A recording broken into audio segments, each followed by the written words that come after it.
Hello hi namaste welcome back to our channel. This is your రాజ్పరమ్మాయి సునీత. అందరూ ఎలా ఉన్నారు? నేనైతే చాలా బాగున్నాను. చాలా చాలా చాలా డిఎమ్స్ వస్తున్నాయి ఇన్స్టాగ్రామ్లో. పిఎస్డబ్ల్యూ తీసేస్తున్నారంట కదా, ఉందా లేదా, సెప్టెంబర్ ఇంటికి ప్లాన్ చేస్తున్నాను, రావాలా వద్దా అక్క చెప్పు అని చాలా మంది అడుగుతున్నారు. యూకేలో ఉన్న సిచ్యువేషన్స్ని బట్టి, ఇక్కడ ఎకనామీని బట్టి, ఇక్కడ గవర్నమెంట్ని బట్టి నేనైతే కొన్ని విషయాలు మీకు షేర్ చేస్తాను. అండ్ ఫైనల్గా according to all these things నేనేమనుకుంటున్నా, మెజారిటీ ఆఫ్ ద పీపుల్ ఏం ఎక్స్పెక్ట్ చేస్తున్నారు గవర్నమెంట్ డెసిషన్ అనేది కూడా నేను ఈ వీడియోలో షేర్ చేయబోతున్నాను. వీడియోని అయితే ఫుల్గా చూడండి, డెఫినెట్గా మీకు ఒక ఐడియా వస్తుంది end of this video. Let's get in to the topic. So వీళ్ళు ఏం ఎక్స్పెక్ట్ చేశారంటే, స్టూడెంట్స్ అందరూ ఫీజెస్ కట్టి యూకే వచ్చిన తర్వాత యూనివర్సిటీస్ నుంచి కొంచెం ట్యాక్స్ అనేది వస్తుంది గవర్నమెంట్కి. అండ్ స్టూడెంట్గా ఉన్నప్పుడు మనం ₹1 కూడా ట్యాక్స్ కట్టాం. మనం ఎర్న్ చేస్తాం, ఆల్రెడీ 80 hours వర్క్ చేస్తాము అండ్ మోర్ దెన్ దట్ కూడా వర్క్ చేస్తాం హాలిడేస్లో, కానీ ట్యాక్స్ కట్టలేదు ఎప్పుడు. కానీ వాళ్ళు ఏం ఎక్స్పెక్ట్ చేశారు, మనం పిఎస్డబ్ల్యూకి వచ్చిన తర్వాత లేకపోతే ఇంటర్న్షిప్కి వచ్చిన తర్వాత మంచి జాబ్స్ తెచ్చుకున్నప్పుడు ఎక్కువ ఇన్కమ్ వస్తుంది కాబట్టి దాని నుంచి 20% ఇంకా ఎక్కువ ట్యాక్స్ పే చేయించుకుంటారు. వాళ్ళకి బాగా ట్యాక్స్ వస్తుంది మన మీద. ఈవెన్ పిఎస్డబ్ల్యూలో ఉన్న ఇంటర్న్షిప్లో ఉన్న మన దగ్గర నుంచి ట్యాక్స్ ఇంత అని చెప్పి ఎస్టిమేట్ చేసి క్యాలిక్యులేట్ చేసుకుని ఉంటారు కదా. ఒక 100 స్టూడెంట్స్ వస్తే వాళ్ళ దగ్గర నుంచి ఇంత ట్యాక్స్ వస్తుంది మనకి అని. కానీ ఎవరు జాబ్స్ రావట్లేదు. అది యూకే మార్కెట్ బాగాలేదా, జాబ్స్ లేవా, లేకపోతే మనకి ఎక్స్పీరియన్స్ లేక జాబ్స్ రావట్లేదా, ఇదంతా సెకండరీ. బట్ వాళ్ళ పాయింట్ ఆఫ్ వ్యూలో జాబ్స్ తెచ్చుకొని మనం ఇన్కమ్ తెచ్చుకొని ఎక్కువ ట్యాక్స్ కడదాం అనుకున్నారు. అది అవ్వట్లేదు.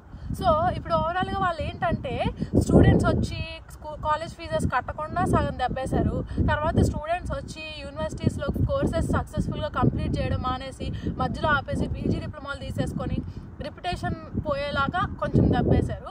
తర్వాత పిఎస్డబ్ల్యూలో కానీ ఇంటర్న్షిప్స్లో కానీ మంచి జాబ్స్ తెచ్చుకోకుండా ఇవే కామన్ జాబ్స్ చేస్తూ వాళ్ళు ఎక్స్పెక్ట్ చేసిన ట్యాక్సెస్ పే చేయకుండా ఇక్కడ దెబ్బేశారు. సో ఫైనల్గా వాళ్ళు పెట్టుకున్నదే మెయిన్ థింగ్, ట్యాక్సెస్ పే చేస్తారు స్టూడెంట్స్ వచ్చిన తర్వాత. వచ్చిన మొదటి దగ్గర నుంచి లాస్ట్ దాకా ఏదో ఒకలాగా మన దగ్గర నుంచి ఏదో ఒక ఇన్కమ్ అయితే వస్తుంది గవర్నమెంట్కి అనుకున్నారు. సో వచ్చి మన స్టూడెంట్ వీసాస్ ఇవ్వడానికి, పిఎస్డబ్ల్యూ ఇవ్వడానికి వాళ్ళు ఉన్న మెయిన్ ఒపీనియన్ ఏదైతే ఉందో దేన్ని కూడా మన వాళ్ళు మీట్ అవ్వట్లా. మనం ఎవ్వరం కూడా వచ్చిన తర్వాత వాళ్ళ ఎక్స్పెక్టేషన్స్ని మనం మీట్ అవ్వలేదు.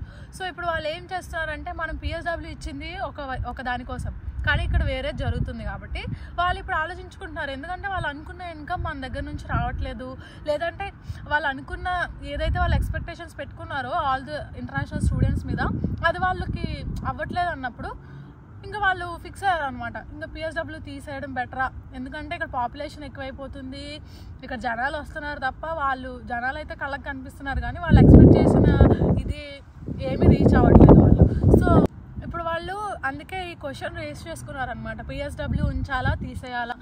ఒక ప్రొఫెషనల్గా వాళ్ళకి ఒక టీం ఉంటారు కదా. సో ఇప్పుడు ఆ టీం అంతా కూడా వీటి మీద వర్కౌట్ చేస్తారనమాట.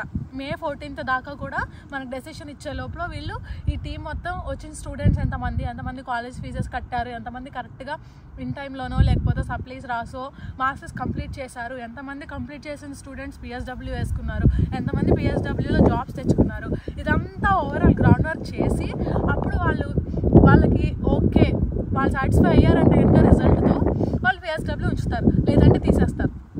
కానీ నా పాయింట్ ఆఫ్ వ్యూలో నేను చెప్పడం ఏంటంటే, యూకేకి వచ్చే అన్ని సోర్సెస్ గేట్స్ క్లోజ్. ఎందుకంటే ఇంతకుముందు కేర్ వీసాస్ మీద వాటి మీద వచ్చేవాళ్ళు డిపెండెంట్స్ తీసుకొచ్చేవాళ్ళు, ఇప్పుడు నాట్ అలౌడ్.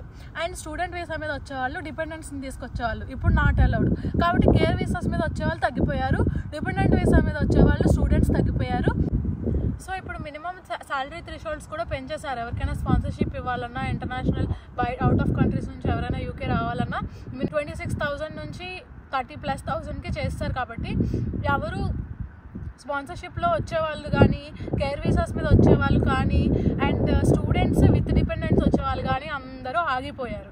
ఇప్పుడు ఆల్రెడీ వాళ్ళందరూ తగ్గిపోయారు వచ్చేవాళ్ళు. ఇంకెవరైనా స్టూడెంట్స్ వస్తున్నారు అంటే వాళ్ళందరూ వచ్చేవాళ్ళు కూడా పిఎస్డబ్ల్యూ కోసమే వస్తున్నారు. సో వీళ్ళకి వచ్చే ఇన్కమ్ సోర్స్ ఏమైనా ఉంది అంటే ఇప్పుడు మనమే స్టూడెంట్స్, ఇంటర్నేషనల్ స్టూడెంట్స్ వచ్చి కాలేజ్ ఫీజెస్ కట్టాలి, తర్వాత పిఎస్డబ్ల్యూలు వేసుకొని ట్యాక్సులు కట్టాలి. ఈ ఒక్క సోర్స్ కూడా వాడికి పోతే ఆల్రెడీ ఎకనామికల్గా కొంచెం తగ్గింది అని మీ అందరికీ తెలుసు. రెసిషన్లో ఉంది అని అంటున్నారు కానీ ఇక్కడ అంత రెసిషన్ ఏం కనిపించట్లేదు నాకైతే. సో ఇప్పుడు ఈ పిఎస్డబ్ల్యూ కూడా తీసేస్తే వచ్చే స్టూడెంట్స్ కూడా రారండి. ఎందుకంటే 100%లో 50% స్టూడెంట్స్ ఇంకా సెలెక్ట్ చేసుకోరు. ఎందుకంటే ఇప్పుడు వేరే కంట్రీస్ చాలా వరకు పిఎస్డబ్ల్యూస్ ప్రొవైడ్ చేస్తున్నాయి అండ్ తక్కువ ఫీజులో 2 years మాస్టర్స్ ప్రొవైడ్ చేస్తుంది. కాబట్టి స్టూడెంట్స్ వచ్చే వాళ్ళందరూ అటు డైవర్ట్ అయిపోతారు. కాబట్టి వాళ్ళు తీసేయరు అని నేను అనుకుంటున్నాను. వచ్చే స్టూడెంట్స్ కూడా రారు అనే విషయం వాళ్ళకి కూడా తెలుసు పిఎస్డబ్ల్యూ లేకపోతే. సో పిఎస్డబ్ల్యూ తీసేసే సిచ్యువేషన్ అయితే లేదు. నేను అనుకోవడం అయితే ఏమనుకుంటున్నా అయితే ఇదర్ పీరియడ్ పిఎస్డబ్ల్యూ 2 years కదా, ఏమైనా తగ్గించవచ్చు లేదంటే ఇంకేమైనా రూల్స్ పెట్టచ్చు, కానీ మొత్తం పిఎస్డబ్ల్యూ తీసేస్తారని నేను అనుకోవట్లేదు. నేను ఇంకా చాలా మంది దగ్గర ఒపీనియన్ తీసుకుంటే వాళ్ళందరూ కూడా 80% పీపుల్ తీసేయరు.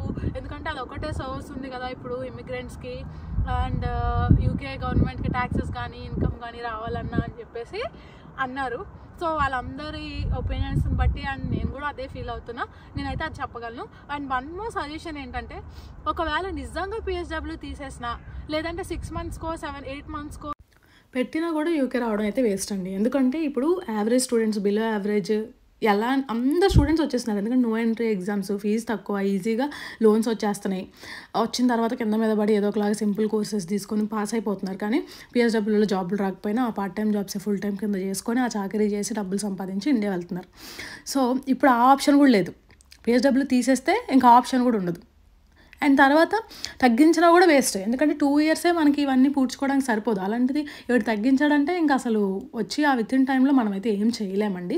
స్పాన్సర్షిప్స్ అంటారా, ఇప్పుడున్న సిచ్యువేషన్స్లో స్పాన్సర్షిప్స్ అనేది 50-50 ఛాన్సెస్. సో ఏ కాన్ఫిడెన్స్తో యూకే అయితే చూస్ చేసుకోవద్దు. వీసా కనుక తగ్గించినా తీసేసినా ఇంకా మనకి ఆప్షన్స్ ఉన్నాయి. రీసెంట్గా మన ఇండియా చాలా కంట్రీస్తో కనెక్ట్ అయింది. సో మంచి ఆపర్చునిటీస్ ఉన్నాయి, especially for Indians. Go with them and think twice before take decision. ఎందుకంటే మీ లైఫ్ డెవలప్ అవ్వాలన్నా స్పాయిల్ అవ్వాలన్నా కూడా ఈ డెసిషన్ మీద డిపెండ్ అయి ఉంటుంది. కాబట్టి ఎక్స్పర్ట్స్ ఒపీనియన్ తీసుకోవడం కూడా మంచిదని చెప్తాను. సో మోర్ అప్డేట్స్ కోసం మన ఛానల్ని సబ్స్క్రైబ్ చేసుకోండి. Thank you so much. Bye.